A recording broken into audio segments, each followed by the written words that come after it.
Most of our daily activities require a lot of sitting, and there's a proper way to sit down and get up out of a chair. I've discovered that I'm starting to use my hands to get into the chair and to get out of the chair, meaning I'm not using the strength of my legs and the strength of my back muscles as much as I should be. So, this practice is all about that, getting strength in our legs to get into and out of a chair properly. It's a short practice. Let's start by coming to a seated position.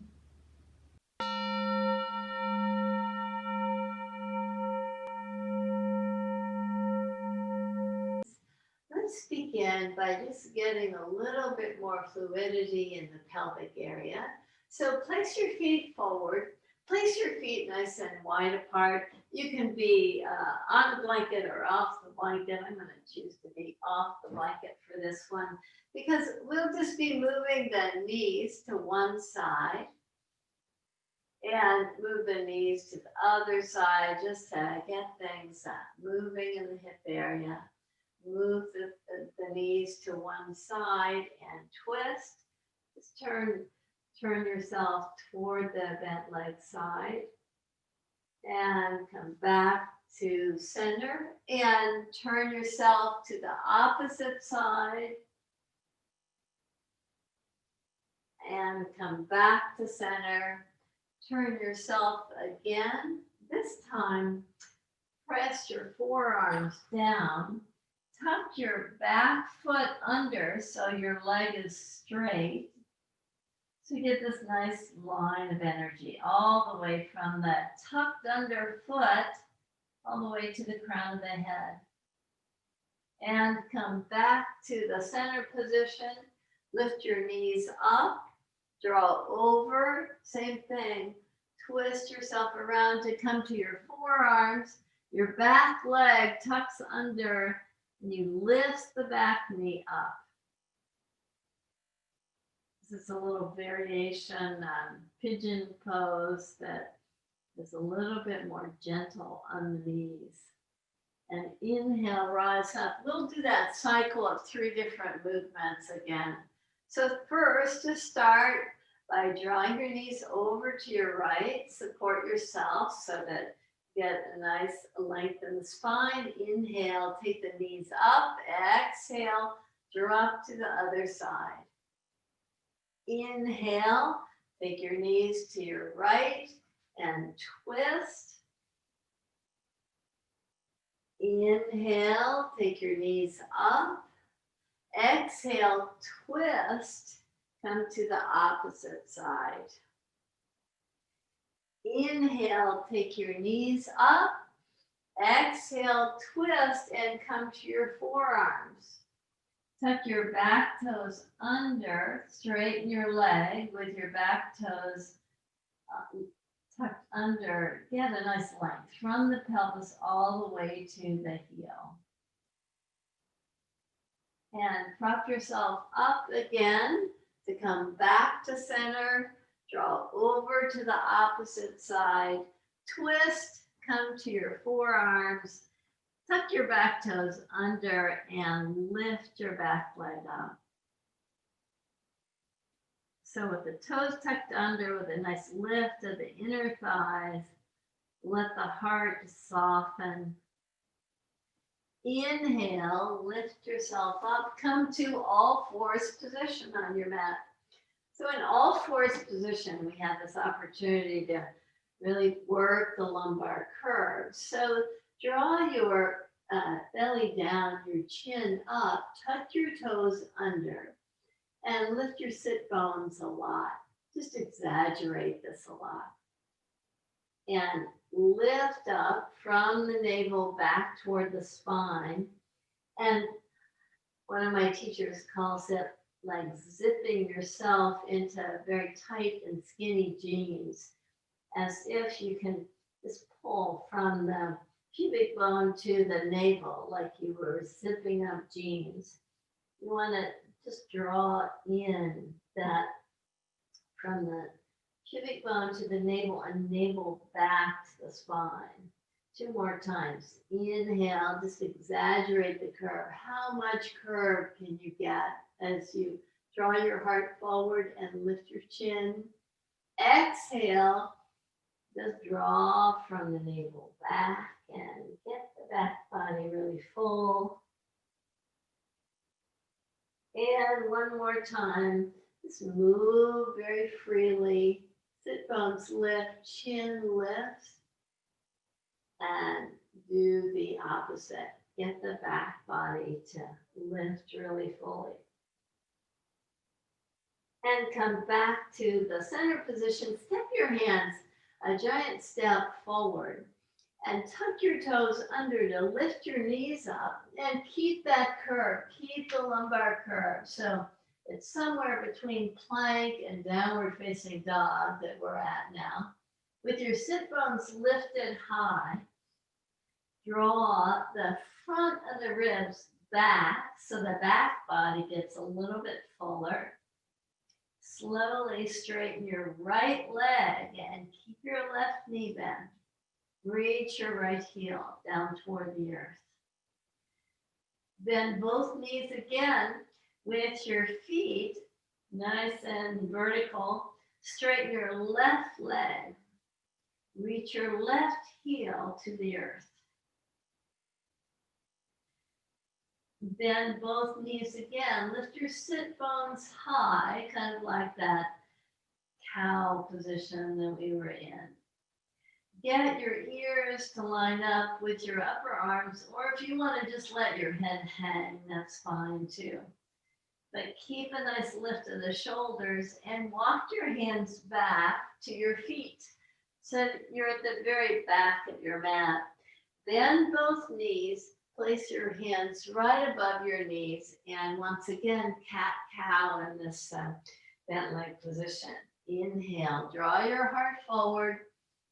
Exhale, get as much fullness to the back of the body as possible. Draw from the navel back to the spine.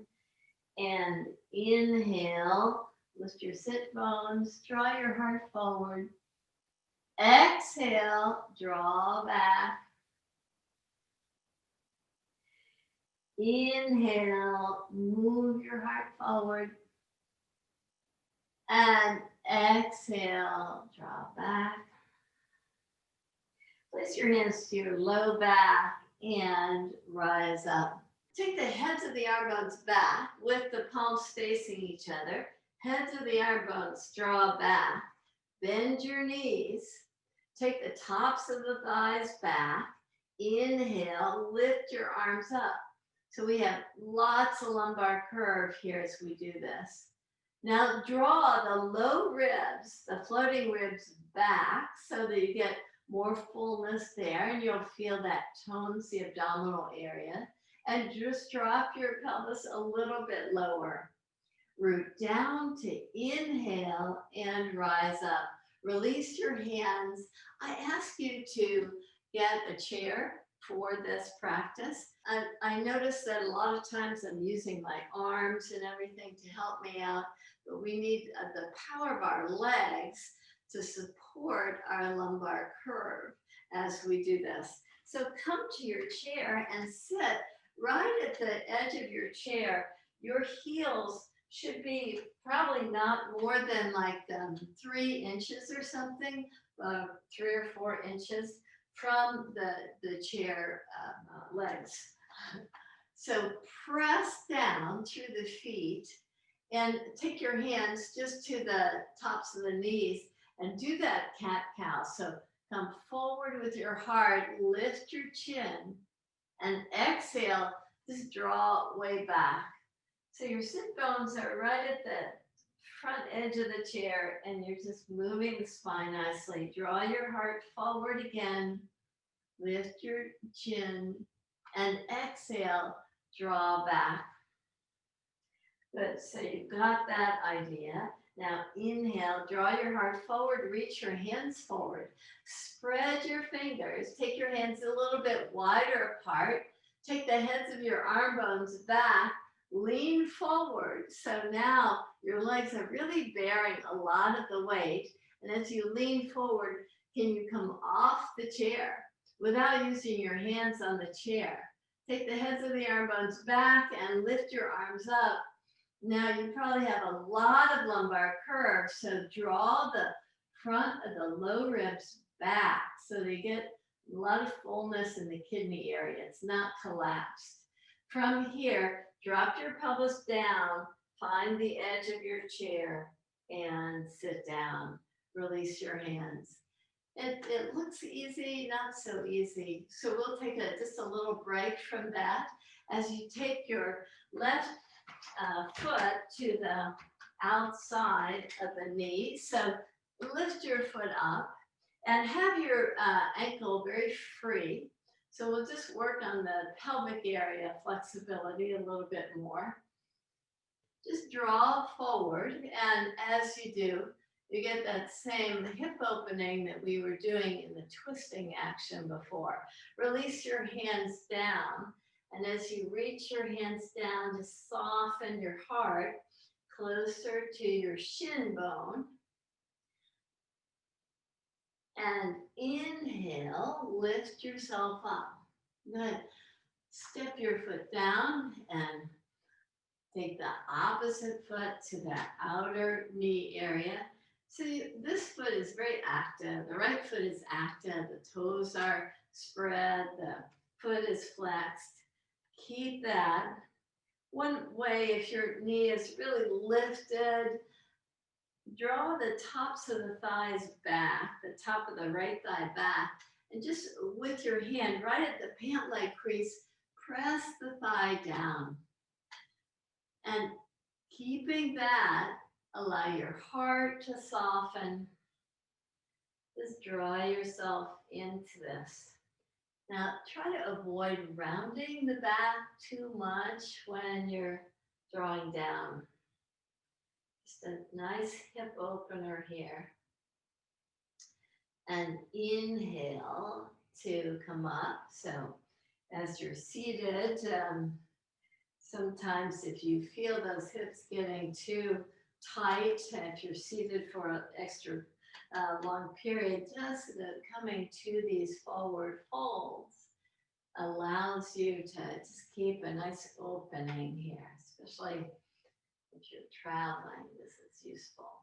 So as you come again to this chair position, and I'll turn to the side so that you can see, now that your hips are nice and open from that movement, you're right at the front of your chair.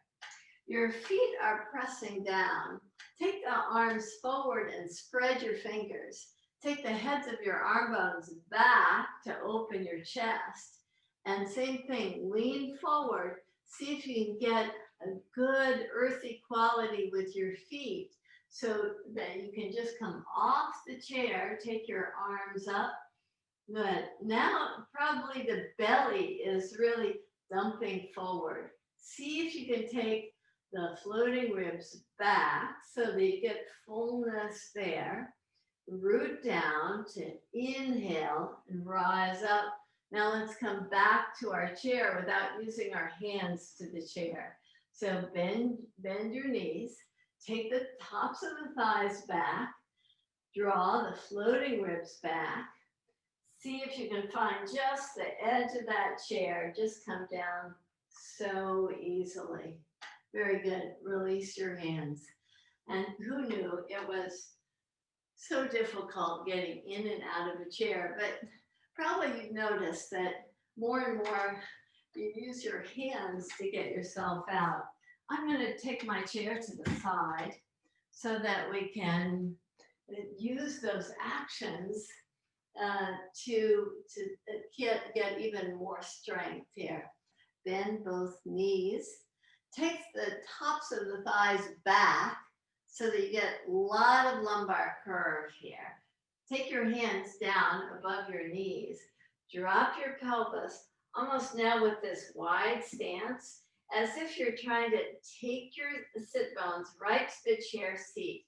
Pull your feet in toward each other. Reach your right arm forward and drop yourself a little bit lower in the pose. Reach your left arm forward. Just keep that fullness here in the area of the pelvis. You have this nice width in the pelvis. But pull your feet in toward each other and take your hands right back to above your knees. Come toward a straight leg pose and take your hands down to the mat. You can bend your knees slightly so that in this wide stance, you still have a nice lumbar curve. If your knees are slightly bent, see if you can take your heart a little bit more forward in this forward fold. And again, today we're working on strengthening the lumbar curve. Now, if we wanted to get more stretch from the back side of the muscles, we could straighten our legs, but for today purposes of what we're up to today, we want to keep the knees bent, keep the lumbar curve engaged. Bend your knees more, place your hands to your low back, and lift yourself up to come out of the pose. Step your feet to hip distance apart and pause. So you've been working lots on this lumbar curve. Let's just check it out with your feet hip distance apart. Bend your knees, draw your pelvis and thighs back so that your pelvis drops down. Take your arms forward. Take the heads of your arm bones back. Inhale, take your arms up. Chances are your belly is drawing way forward. See if you can take the low ribs back and zip from the tail, from the pubic bone to the navel back to the spine so that you get this nice tone. Drop your pelvis even more. From there, root down to rise up out of the pose. Release your hands and come to a seated pose, Dandasana. Dandasana is kind of like downward facing dog. When we sit in it with our legs straight, what happens is we lose that lumbar curve. So see about bending your knees just so that you can find, okay, now I've got the curve. Now see if you can keep the curve and just straighten one leg. So you keep the curve and one leg is straight. Just bend both knees again. Your feet are flexed, your toes are spread. Straighten the opposite leg. Your heart is drawing forward. You've still got the strong lumbar curve. No rounding of that area. And bend your left knee. So both knees are bent. Keep the curve and draw your heart toward the tops of the thighs. And inhale, rise up. Straighten your legs. Lift your arms up. Reach forward. Inhale, rise up. Exhale, release your hands down. Lie on your back and bend your knees. So as you lie down on the back, all this work we've done to strengthen the lumbar spine, let's just check it out. So the same pose that we were just in with our legs forward, we'll take our legs up. And you might notice that you immediately lose the lumbar curve with your feet straight up. So take them back slightly or bend your knees, your choice. Bent knees allows you to feel a little space between the yoga mat and the low back. Keep that, the bent legs. Reach your arms nice and wide apart. Release your right leg toward the earth, but keep the curve again. The leg stays strong, but have the right leg just slightly above the mat. Inhale, take your right leg up. Exhale, draw your left leg toward the mat, just slightly above the mat. Inhale, lift your left foot up. Exhale, take your right leg toward the mat. I've got my knees slightly bent so that I can be assured of strengthening the curve of the low back. Inhale, lift your right leg up. Exhale, take your left leg down. Inhale, take your foot up and bend both knees. Press your feet to the floor with your feet hip distance apart. Take your elbows right alongside your ribs. Press your elbows down to the floor and inhale. Pull from your feet toward your heart to lift your heart up. Press your head back. Have this nice openness in the chest. We do this work in yoga on the back body so frequently, strengthening the muscles of the spine. It's unlike most of the exercise classes in the West here, where they work to strengthen the front sides of the body, those muscles. But in yoga, the back muscles that support the spine, that help elongate the spine, help strengthen the curves of the spine, are so important to the practice. They keep this, what's called this Shakti, this movement of energy in the spine. You feel so strong when these back muscles are engaged nicely. Release now your pelvis down to the earth. Again, find the curve. All these actions we've done today, these actions to support our lumbar spine, they'll support the activities of our day today.